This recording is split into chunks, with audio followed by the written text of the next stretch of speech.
Hello साथियों, माही sir classes में आपका स्वागत है। जैसा कि आप जानते हैं, हिंदी में व्याकरण में एक टॉपिक है जिसको अपन संज्ञा कहते हैं।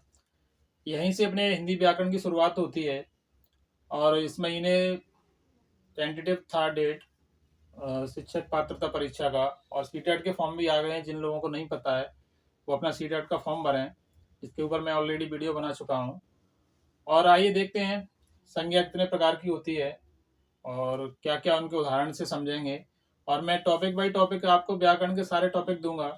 और भी सब्जेक्ट की वीडियो चल रही हैं सारी, कृपया चैनल को सब्सक्राइब कर लेना ही हो तो। आइए जानते हैं संज्ञा क्या होता है। संज्ञा किसी व्यक्ति, वस्तु, स्थान या भाव के नाम को संज्ञा कहते हैं। किसी व्यक्ति, वस्तु, स्थान या भाव, इनके नामों को अपन संज्ञा कहते हैं। संज्ञा के प्रकार, संज्ञा के 5 प्रकार होते हैं। संज्ञा के प्रकार कौन कौन से होते हैं? पहला होता है इसमें व्यक्तिवाचक संज्ञा। दूसरा होता है जातिवाचक संज्ञा।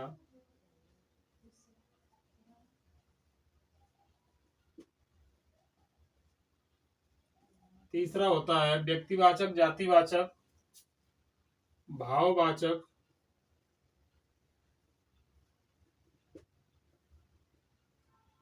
समूहवाचक,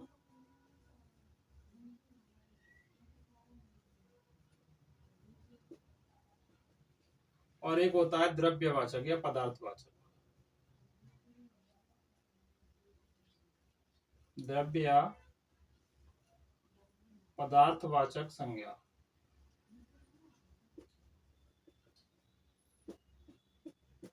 देखिए, ये है संज्ञा के मेन 5 टाइप्स या 5 प्रकार। इनको अपन एग्जाम्पल के हिसाब से समझेंगे। पहला होता है व्यक्तिवाचक संज्ञा। इस संज्ञा में वह शब्द आते हैं जिसको अपन स्पेशली नाम लेके दूसरे के लिए बताते हैं, उनको अपन व्यक्तिवाचक संज्ञा कहते हैं। जो प्रॉपरली व्यक्ति का नाम या जगह का नाम या किसी वस्तु का प्रॉपरली नाम होता है। जैसे इसमें उदाहरण लिख सकते हैं राम, और जगह के नाम में लिख सकते हैं भोपाल, टेबल। ये स्पेशली इसका नाम लेना पड़ेगा आपको।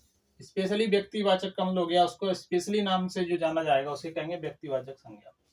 दूसरा है जातिवाचक संज्ञा। जातिवाचक संज्ञा में क्या होता है? जातिवाचक शब्दों का प्रयोग होगा जो कॉमन होता है। जैसे नदी और छात्र और शहर कह सकते हैं। इनको ऐसे समझिए, जैसे जातिवाचक संज्ञा का उदाहरण है नदी। तो नदी क्या है? स्पेशली किसी नदी का नाम नहीं लिया यहाँ पे। अगर स्पेशली किसी नदी का नाम लेते हैं तो हो जाती है वो व्यक्तिवाचक संज्ञा, और नदी बोल दिया है तो वो हो गया अपना जातिवाचक संज्ञा। छात्र तो कोई भी हो सकता है, किसी का स्पेशली नाम नहीं लिया है, ना ही किसी शहर का नाम लिया है।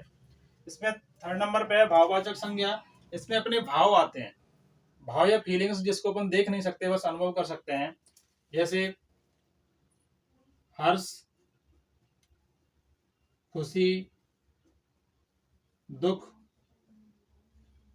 इस तरीके के जो भाव आते हैं उसको अपन भाववाचक संज्ञा कहते हैं। 4th नंबर पे आता है समूहवाचक संज्ञा।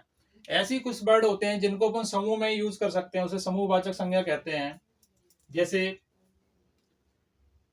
सेना। सेना क्या है? एक जैसे सैनिकों का समूह है जिसे अपन समूहवाचक संज्ञा कहते हैं। जैसे सेना में कई सैनिक होते हैं, यहाँ समूह की बात हो रही है। और जैसे कह सकते हैं दल, परिवार, ऐसे उदाहरण अपन को इसमें देखने मिलते हैं समूहवाचक संज्ञा में। इसके बाद आता है द्रव्य। द्रव्य या पदार्थवाचक। द्रव्य पदार्थवाचक में क्या होगा, इसमें कोई भी पदार्थ आ सकता है।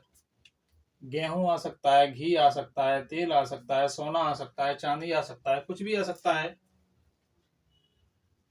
जैसे सोना, गेहूं, चांदी, इस तरह के उदाहरण इसमें आ सकते हैं।